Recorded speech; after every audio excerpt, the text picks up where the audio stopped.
찾으신 줄 알고 제가 봉독하도록 하겠습니다. 이것이 노아의 조건이라. 노아는 의인이요 당대의 완전한 자라.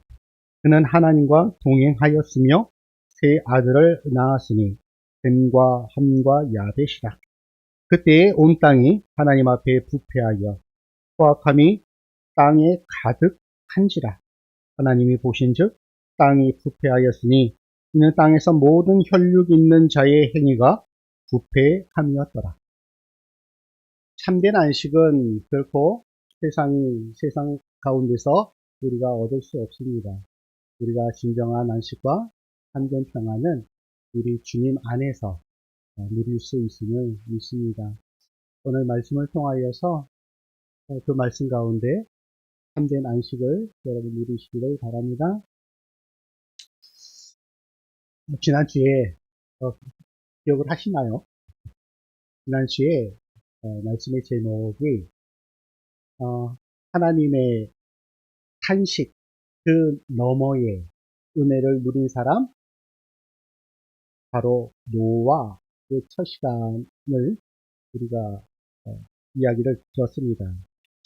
오늘은 그 두 번째 시간으로 그 은혜를 누린 그 노아가 이제 그가 은혜를 어떻게 받게 되었는가? 그것은 곧 하나님과 동행하였다라는 사실입니다. 하나님과 동행한 삶. 그래서 이 시간 우리 함께 하나님과 동행한 노아의 삶을 돌아보면서 우리 또한 그러한 삶을 살아가기를 소망합니다. 우리는 종종 이렇게 말합니다. 세상이 너무 악합니다.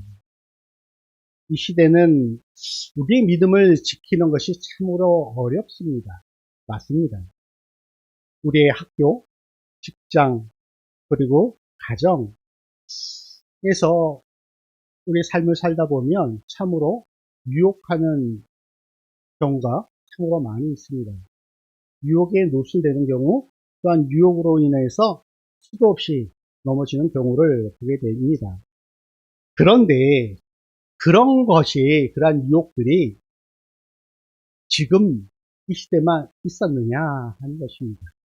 결코 그렇지 않습니다.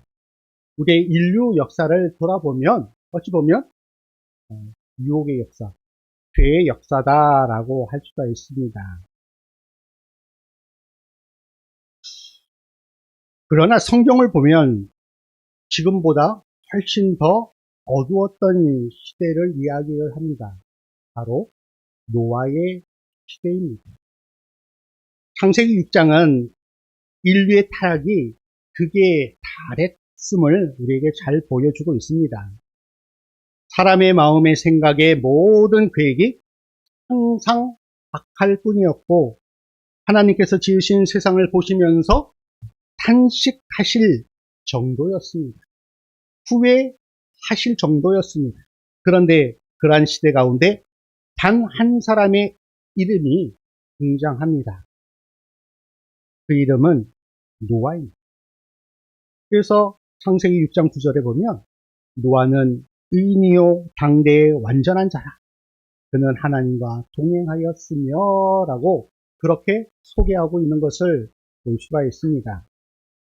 오늘 본문은 심판의 이야기보다 먼저 한 사람의 삶을 잘 보여줍니다. 하나님께서는 세상의 어둠보다 그 어둠 속에서 빛처럼 살아간 한 사람을 먼저 말씀하십니다. 오늘 우리는 이 노아의 모습을 통해 무너진 시대 속에서 성도는 과연 어떻게 살아가야 하는가 하는 것을 오늘 말씀을 통하여 깊이 묵상하고자 합니다. 오늘 본문 9절은 이렇게 시작을 합니다. 9절 상반절에 이것이 노아의 조건이다. 조금 의아한 문장입니다. 지난주의 말씀의 끝에 보면은 죄악의 세상에 가득함을 보신 하나님께서 사람을 지으신 것을 후회하셨다라는 이야기였습니다. 그런데 갑자기 여기서 이것이 노아의 조건이라 라고 기록을 하고 있습니다. 여기서 두 가지로 해석해 볼 수 있을 것 같습니다. 창세기 6장 앞에 보면 창세기 5장이 나오죠. 창세기 5장을 보면 아담의 족보에 대한 이야기가 나옵니다. 그래서 창세기 5장 1절부터 끝절까지 이런 이야기예요.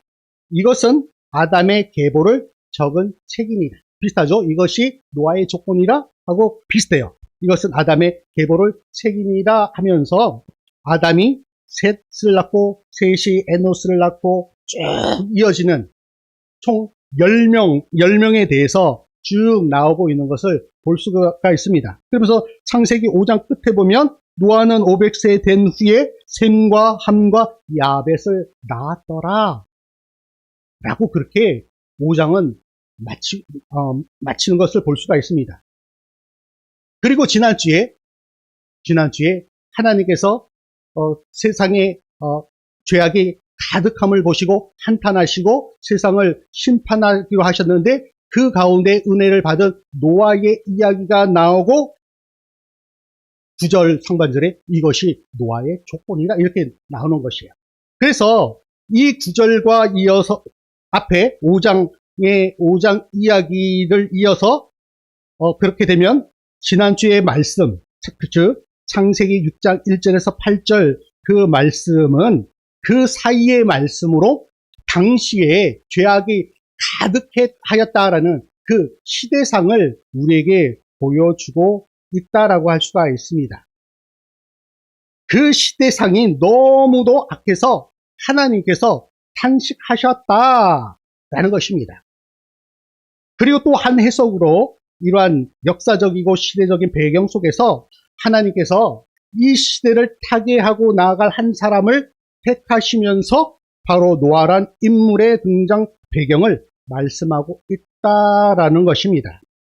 그래서 이어서 9절 하반절에 보면 노아는 의인이요 당대의 완전한 자라 하나님과 동행하였더라 이렇게 노아를 소개하고 있고 그렇게 평가하고 있는 것을 볼 수가 있습니다.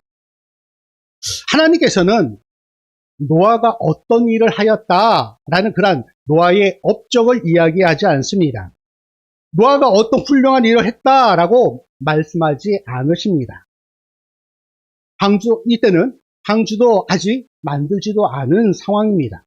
그는 세상 가운데서 설교하지도 않았습니다. 기적도 행하지 않았습니다. 그저 오늘 본문 10절 말씀처럼 세 아들을 낳았더라 라고 말씀하고 있습니다. 단지 평범한 일상입니다. 그렇습니다. 악한 시대에는 이런 평범한 삶이 필요합니다. 그래서 로마서 16장 19절에 이렇게 말씀합니다. 너희가 선한 데 지혜롭고 악한 데 미련하기를 원하노라. 세상이 악한데 그 세상과 더불어서 내가 지혜롭게 한다라는 것은 그 세상과 짝할 수밖에 없습니다.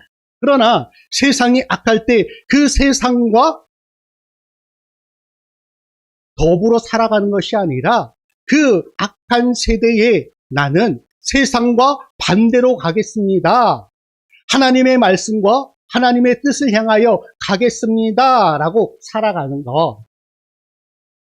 이렇게 살아가는 것이 바로 이 시대를 살아가야 할 우리 성도들의 삶이다라고 할 수가 있습니다. 세상은 악합니다. 그런데 그 세상과 더불어 살아간다? 하나님께서 결코 기뻐하지 않으신다라는 것입니다. 하나님께서 온전하게 만든 그 선한 세상 가운데서는 우리가 지혜롭게 하나님의 말씀 앞에 하나님의 뜻 가운데서 살아가는 거, 지혜롭게 살아가는 거 참으로 필요합니다. 그러나 악한 시대에는 그 악한 시대를 역행해서 하나님의 말씀과 하나님의 뜻 가운데서 살아가는 거, 그것이 하나님 보시기에 참으로 지혜로운 삶이다라고 할 수가 있습니다. 이렇듯이 노아의 삶이 그렇습니다. 악한 시대에, 이 악으로 가득한 이 시대에 세상의 법칙, 세상의 조류를 따라서 흘러가는 것이 아니라 하나님의 말씀을 따라서 순종하며 살아갔던 사람, 바로 노아였던 것입니다. 그럼에도 불구하고 이 노아는 하나님의 그 선택과 부르심의 대로 그렇게 살아갔습니다. 이것은 세상의 기준으로 보면 보잘것없는 한낱, 당시에 노아가 500살이었어요. 500살. 세상의 기준으로 보면 보잘것없는 한 노부, 500세가 되신 이웃집 할아버지일 뿐입니다. 그런 할아버지를 향하여 하나님께서는 의인이요, 당시에 완전하다라고 평가하고 있는 것입니다. 여기서 세상 사람과 결정적인 차이를 볼 수가 있는 구절이 나옵니다. 바로 하나님과 동행하였다라는 것입니다. 세상과 동행한 사람이 아니라 하나님과 동행하였다라는 것입니다. 사랑하는 우리 성도 여러분, 하나님은 우리가 무엇을 했는가 보다 우리가 어떤 사람인가를 더 중요하게 보십니다.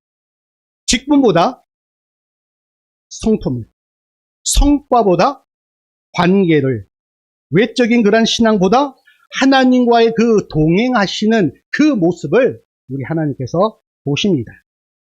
노아는 당대의 완전한 자였습니다.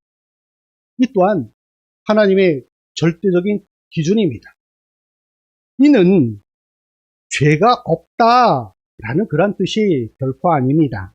하나님 앞에서 나뉘지 않는 마음, 세상과 더불어 살아가는 그런 것이 아니라 하나님 앞에서 믿음으로 살아가고자 하는 그러한 간절한 그러한 마음이었습니다. 즉 분열되지 않는 삶을 살았다라는 것입니다. 세상과 타협하지 않고 신앙을 부분적으로 살지 않고 하나님 앞에서 한 방향으로 걸어간 사람입니다. 그래서 하나님께서 그는 하나님과 동행하였다라고 그렇게 평가하고 있는 것입니다.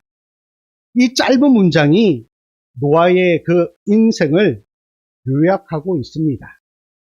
노아는 세상 사람들과 결코 동행하지 않았습니다. 시대의 정신과 동행하지 않았습니다. 다수의 가치와 동행하지 않았습니다. 노아는 하나님과 동행하였습니다. 그 시대 사람들은 먹고 마시고 시집가고 장가가며 자신의 인생만 살았습니다. 하나님 없는 일상, 하나님 없는 선택, 하나님 없는 그러한 미래였을 뿐입니다.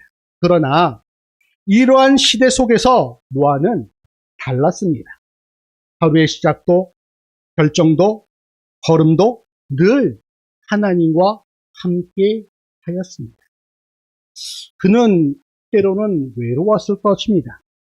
또한 세상으로부터 조롱도 수없이 받았을 것입니다. 세상으로부터 이해받지 못했을 것입니다. 그러나 노아는 알았습니다. 사람들과 함께 가는 길보다 하나님과 함께 가는 길이 안전하다라는 것입니다. 그리고 그는 보고 들었을 것입니다. 그의 증조 할아버지인 에녹이 어떻게 하나님과 동행하였고 동행한 이후에 하나님께서 그 에녹을 어떻게 하셨는가를 그는 분명 들었을 것입니다. 창세기 5장 24절에 보면 이렇게 말씀하고 있습니다. 에녹이 하나님과 동행하더니 하나님이 그를 데려가심으로 세상에 있지 아니하였더라. 지난주에 창세기 5장을 가지고 수학을 했어요. 노아로부터, 아담으로부터 노아까지 몇 살 이거를 계산을 했어요. 그랬더니 노아가 태어나기 4년 전, 즉 증조 할아버지인 이 에녹, 노아가 태어나기 4년 전에 증조 할아버지인 에녹을 하나님께서 데려가셨다라고 그렇게 계산을 했어요. 수고 많았죠? 그 증조 할아버지는 언제나 어디서나 하나님과 늘 동행하였습니다. 그 이야기를 그의 할아버지 라멕, 무드셀라, 그리고 그의 아버지 라멕으로부터 계속적으로 그는 들었을 것입니다.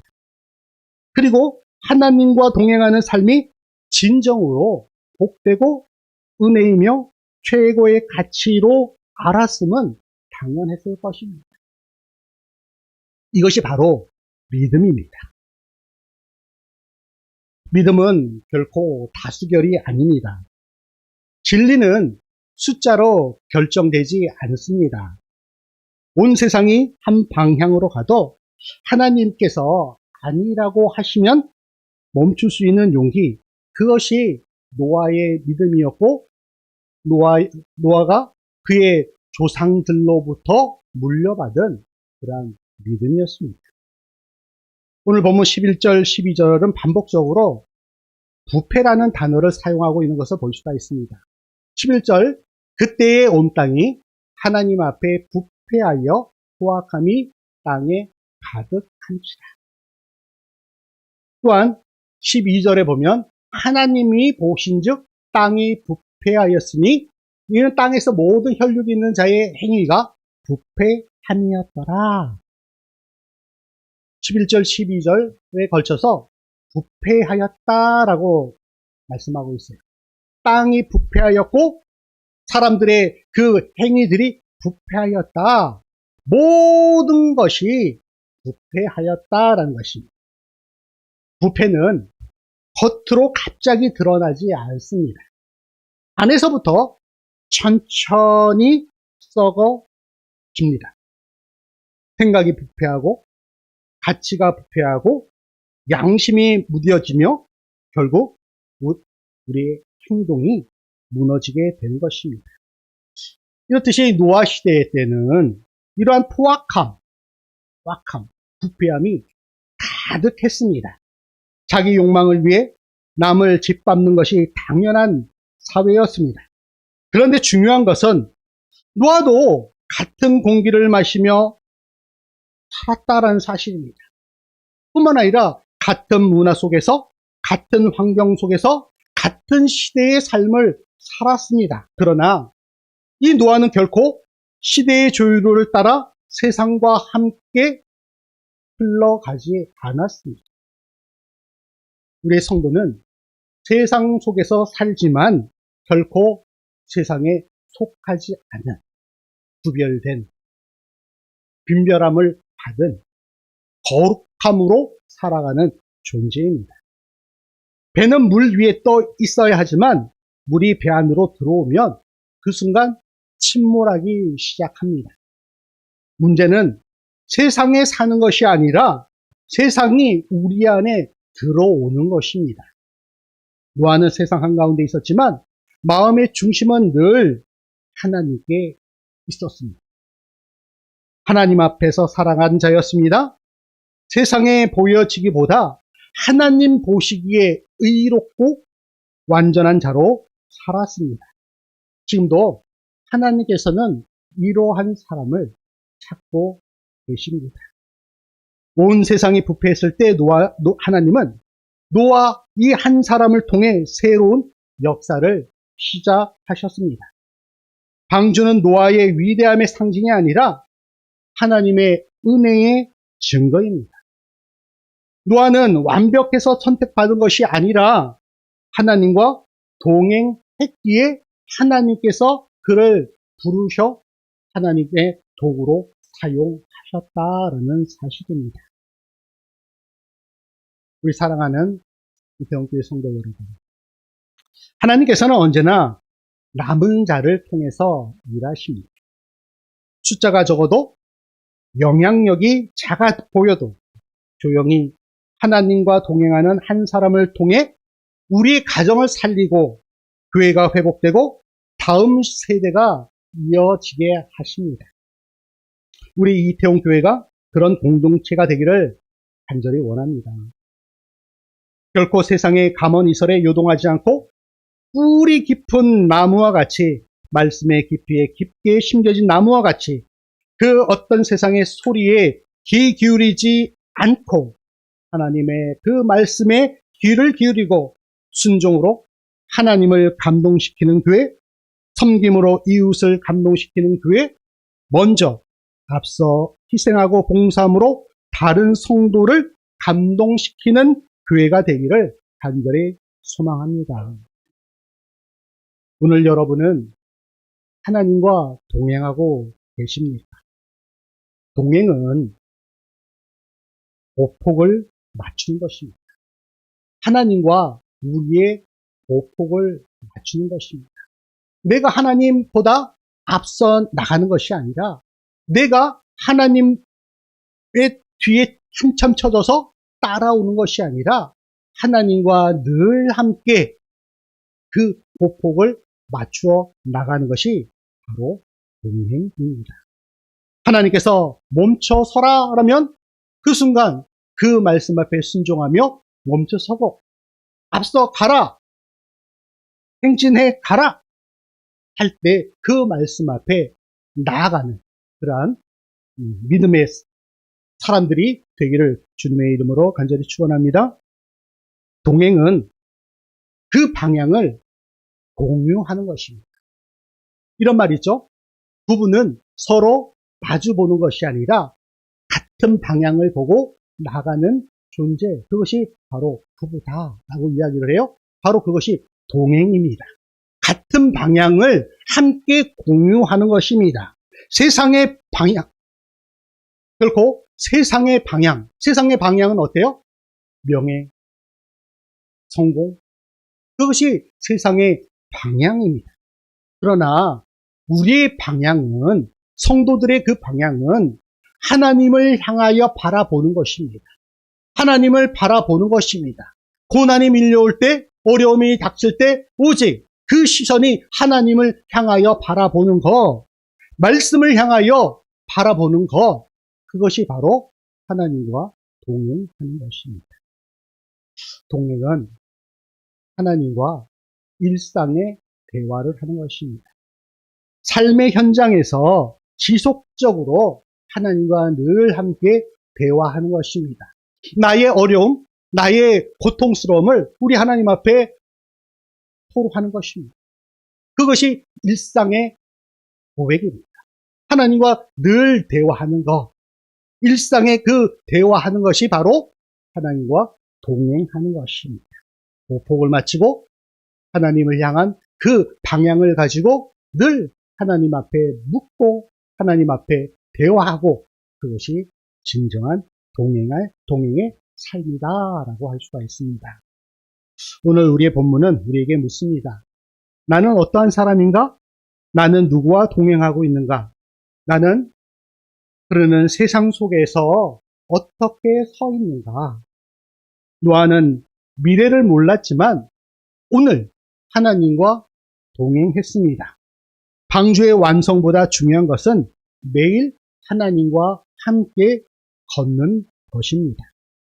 사랑하는 우리 이태원 교회 성도 여러분, 우리가 바꿀 수 없는 시대를 탄식하기보다 하나님과 동행하는 한 사람으로 하나님 앞에 바로 서기를 원합니다. 그 한 사람이 바로 나이기를, 우리 가정의 노아가 되기를, 우리 교회의 남은 자가 되기를 주님의 이름으로 축원합니다. 이런 말이 있습니다. 코람데오, 하나님 앞에서. 프로레게는 네덜란드어예요. 프로레게, 왕을 위하여. 노아의 삶이 하나님 앞에서 살아갔던 사람입니다.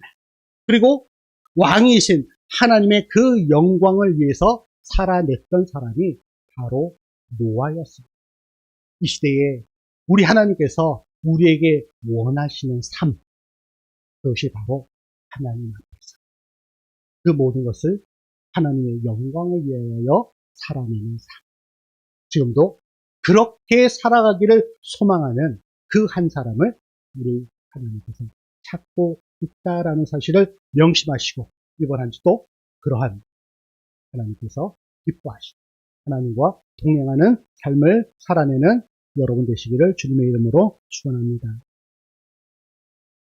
하나님 아버지, 부패한 시대 속에서 노아를 부르셨던 우리 하나님, 오늘 이 시간 우리를 다시 부르시는 음성을 듣게 하시니 감사를 드립니다.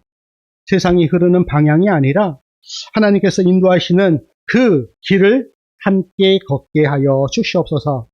사람들의 평가보다 주님의 시선을 더 의식하게 하시고 성과보다 동행을 선택하는 그러한 믿음을 우리에게 허락하여 주시옵소서. 우리의 가정이 노아의 가정이 되게 하시고 우리의 삶이 방주가 되어 다음 세대를 살리는 통로 되게 하여 주시옵소서. 오늘도 주님과 함께 걷기를 결단합니다. 예수 그리스도의 이름으로 기도드립니다. 아멘.